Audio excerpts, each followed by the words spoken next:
Welcome, Katie. Thank you. I'm very happy to be here. I am so excited you're here. I picked up your book maybe a week ago when I was on my trip, and I think it might have been on my Kindle for a long time. But I said, hey, I have 3 hours. I'm going to read this. And I was like, immediately had to download the second one. And the book we're talking about, because I love vampires so much, is Hidden Lake Vampire Society. Did I get that right? Shadow Lake.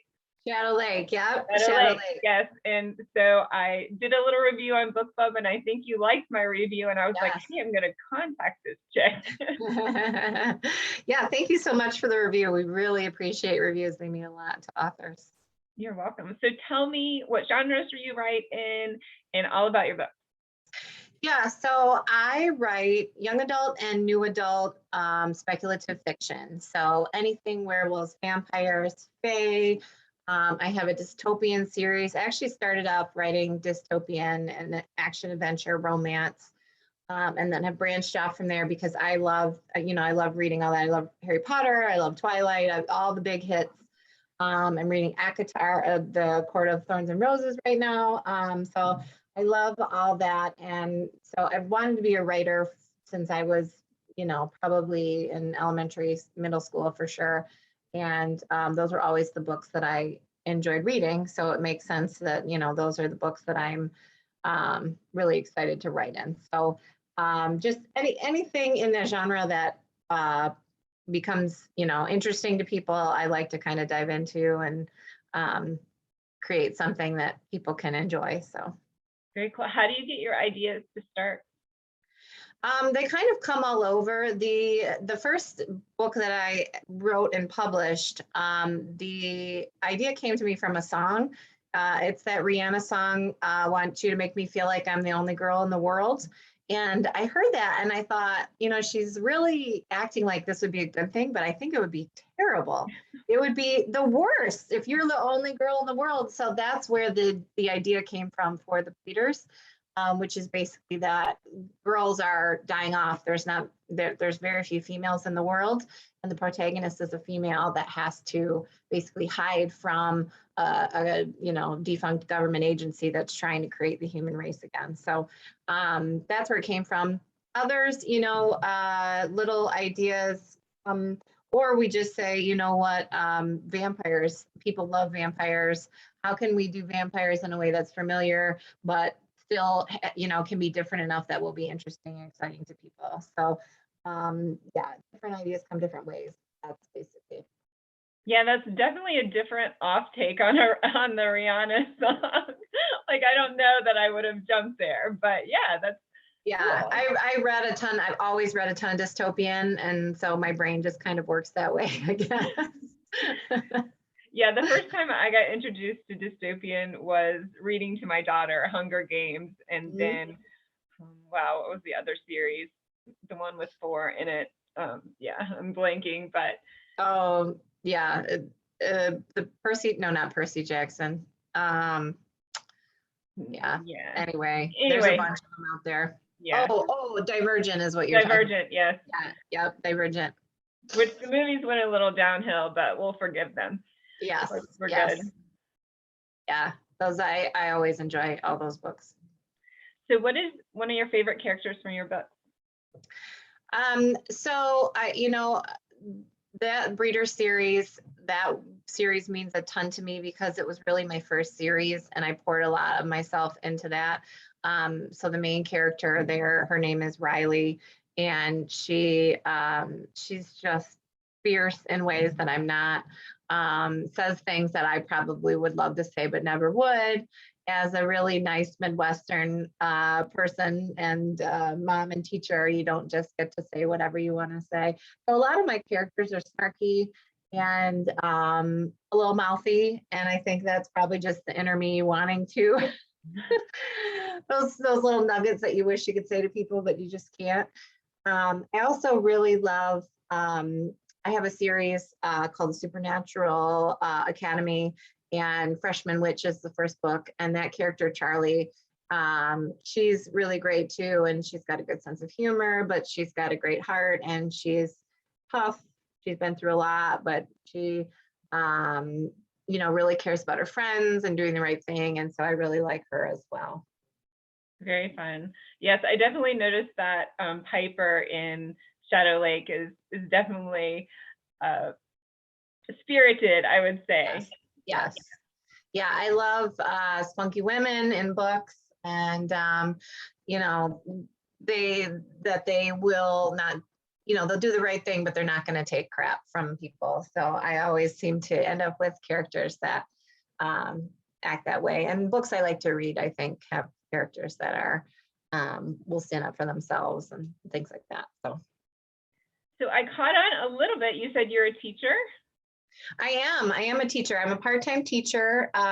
So I work in a high school. I've been teaching English for almost 20 years at the high school that I work at. So it's really fun to share my writing with students. I don't try to push it on them, syllabus, French's books. I don't do that, but I'll have kids read books that I've written, and that's really, really fun. And it's also fun to talk to students who might want to be authors, and I can kind of tell them a little bit about my journey and my path, and give them a little bit of advice. Not a ton, because everybody's journey is different, but that's always it's just, and I love teenagers, even how crazy and squirrely they are. I just really like being around them. So that's awesome. That seems like it would definitely give you a leg up in the author journey. I had no background in English or grammar or writing whatsoever. So my editor at the beginning was like, oh my goodness. Yeah, the only problem is people expect you can spell every single word in the English language. And so if you get one wrong, they're like, aren't you an English teacher? And I'm like, I have to know every single word. Like if I misspell one word, it's like your English card is taken away. So the pressure's on when you're an English teacher. I can imagine. Yes, you need a photographic memory for that. I guess, yeah. It's taken me like 30 years to know how to spell restaurant. So, Yeah, there are certain ones for me where I'm like, I should know how to spell this word. And, I just, it's a mess. So what else inspired you to actually publish? You said you always loved writing, but what inspired you? So I tried to go the traditional route at first. So I did a bunch of querying, and I did have an agent at one point. And it was right around when they were picking up Divergent and all those books. And I had the agent for the Breeders. And basically she said, they are thinking that dystopian is full right now. So no matter, how good my book was or what a good story I told, it didn't matter, because the publishing houses were like, nope, we're full. Even though people were reading dystopian like crazy, and at that point, I also started reading some newsletters from the self-publishers. It was just kind of becoming a thing. And I've always been kind of a person who doesn't like to be told no. And so at that point, I was like, I'm going to do it myself. Nobody can tell me that I can't do it. So I started my self-publishing journey.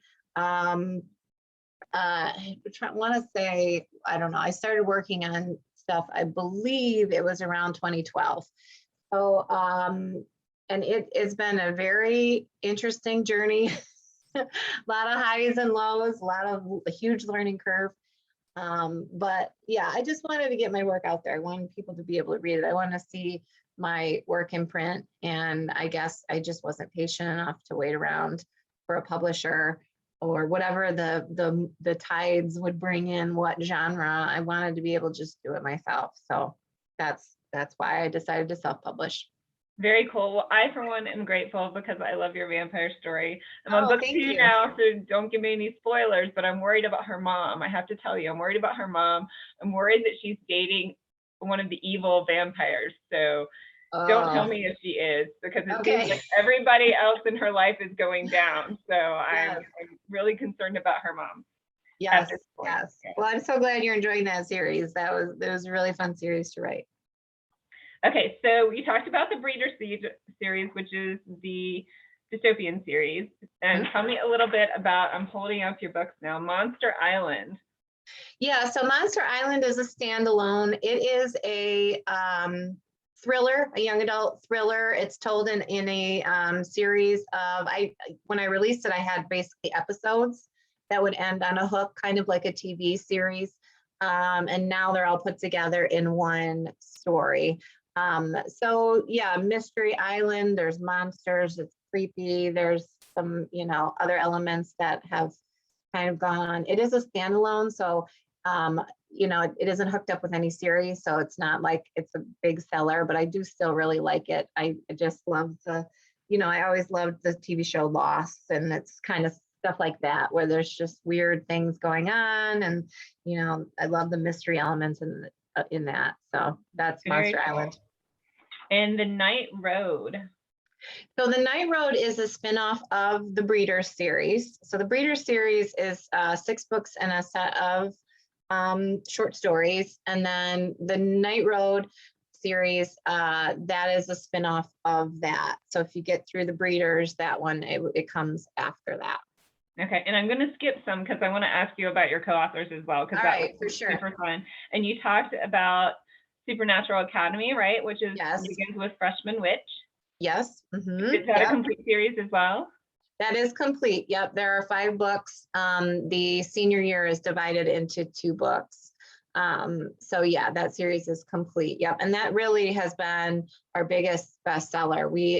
That book sold really, really, really well and still continues to sell well, and people seem to really like it. So I'm always happy because I loved that. I loved writing that series. It was so fun. Yeah, I love the premise of it. Definitely. Mm-hmm. And I'm really interested in Outcast Fae too, because I have a fairy story as well. So I love fairies. Yeah, awesome. So Outcast Fae is a little bit of a spinoff off of the Supernatural Academy. So the main character in Outcast Fae made an appearance in the Supernatural Academy. So when people get through Supernatural Academy, you always direct them to that series as well.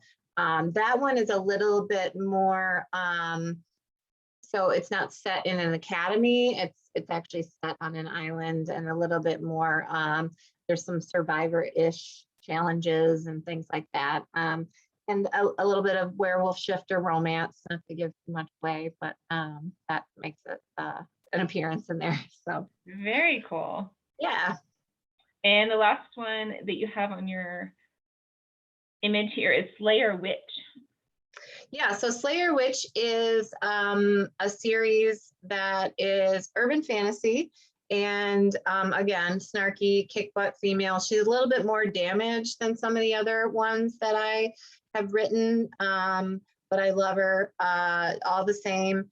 And it is so set in Detroit, but there's a world of witches and magic, and the main character has a secret, and then there's a slow burn enemies to lovers romance in that one as well.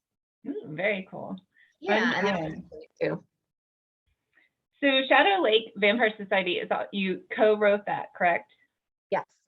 How does that work? And do you love it, or is it hard? It is. So I've co-written with Wendy Wilson, who is an amazing author. Check her out. She's got some great YA stuff.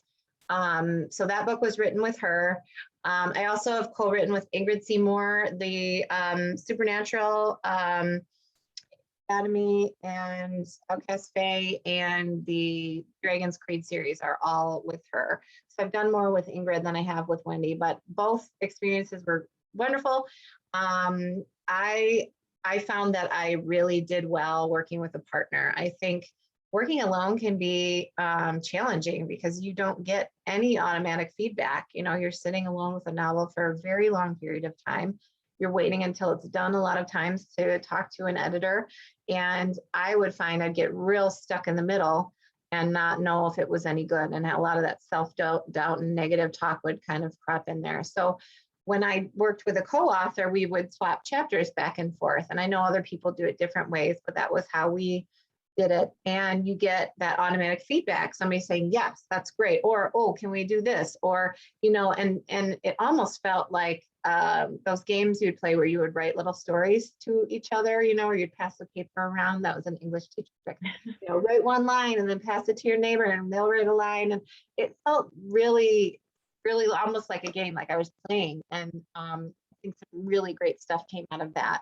And I didn't find myself getting bogged down. I didn't find myself, doubting, because I always had that partner to say, you think this works? Or I don't know about this character, and we could brainstorm, so, and then you had a partner also to market and to promote and to, plan and all these things. So I really loved it.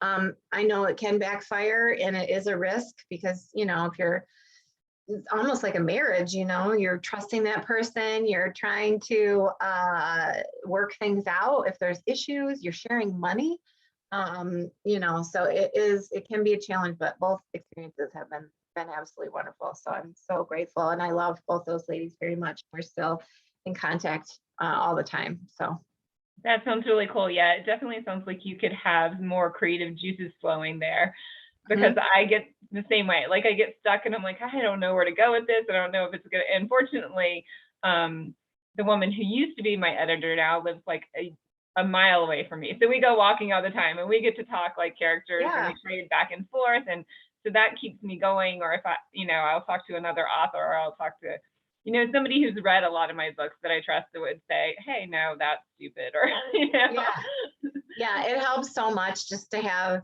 a partner in some way, somebody that you can talk to and bounce up ideas off of and things. So yeah, that's awesome. Very cool. And I love that you said you get some feedback from your students as well. Sometimes, yeah. It really depends. Like right now, we've just started a new semester, and nobody's picked up any books or anything. So, and I'm not going to press them to, but sometimes they will. Or, I've had a couple of students like write me little notes about, oh, I like this, or when are you going to write this, or, different things like that. So it's always just fun to get little, or just to know that they're reading it. It's always fun. Right. Do you have a book club in your high school?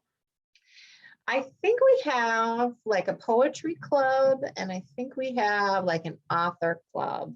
But I don't know if there's just like a reading club. That's interesting. That would be very cool. And I know that, a lot of the teachers give time for like silent sustained reading and things like that. So I do keep a couple of my books around the room for that time period. That sometimes they'll pick. I don't know if they're just trying to like, give me an A, I'm reading your book, kind of thing. Or little brown nose in there. Look, Miss Brenda, I'm reading your book. Now, be nice to me, give me good grades, whatever. Yeah. Right. Yeah. Our local high school, actually at one point, it was the largest book club in the world. And I've talked to them 2 different times, given presentations about books, and they are awesome. They have it at lunch. They meet at lunch like once a month. And because they're 2 different lunches, but they have like 50 people in their book club at the high school. It's amazing. Yeah. That is amazing. So much fun. So much fun. That's great. Yeah, that would be a really cool thing to get going at our high school. Yeah, and they had and a lot of them are writers too, and writing fan fiction as well. So that's interesting thing that you guys have an author club. That's very cool. Yeah, I think there's I know last year they had it where it was just writers wanting to get more and wanting feedback on things, and so I know that does. I think that's still going this year. Yeah, I have done an author sit-in or writing sit-in. Have you done those before? I have not. No, I've done a couple of presentations in schools or just gone in and talked to classrooms and things, but no, I have not done that before. Yeah, so our local chapter of NaNoWriMo does, like, not last year, obviously, because of COVID, but before that, they would, during November, they would organize times at the library where you could just go in and into a room and all write together. But it was an interesting experience because everybody was just like really not talking to each other at all, just doing their own writing. So yeah, just a space to write together and to even just that, to hold yourself accountable when you show up, and then this is my writing time. Yeah, for sure. Very cool. This is my favorite question to ask authors. what do you want readers to get from your books? What do you want them to feel? What do you want them to experience? Yeah, I've always been a big reader, and man, there's nothing like the feeling of finding a book that really speaks to you, that just can like take you away into these magical places where like anything is possible. And so if I can give that gift to somebody, that's all I really want, just that amazing feeling of like really connecting and really like being spoken to by the world and the characters. And the world is just it's we're struggling in the in the world today. And so entertainment, catharsis, escape, whatever it is that gives people a little relief, then that really. I've always enjoyed fantastic stories, because I do think it provides us a way to get away from our problems and just imagine something different. So that's what I've always tried to do, is just create that for other people. So Well, definitely in my view, you accomplished that. I got through my full 3 hours of my plane ride masked with everybody else on there. And I was like, oh, I only had to think about vampires for 3 hours. Thank you. Well, I'm so glad. I'm so glad that you enjoyed it. And thank you so much for being here, Katie. You're so welcome. I really appreciate that you having me on, and the opportunity to just chat with you. It was really fun. I enjoyed it a lot. Thank you. Bye-bye. Bye.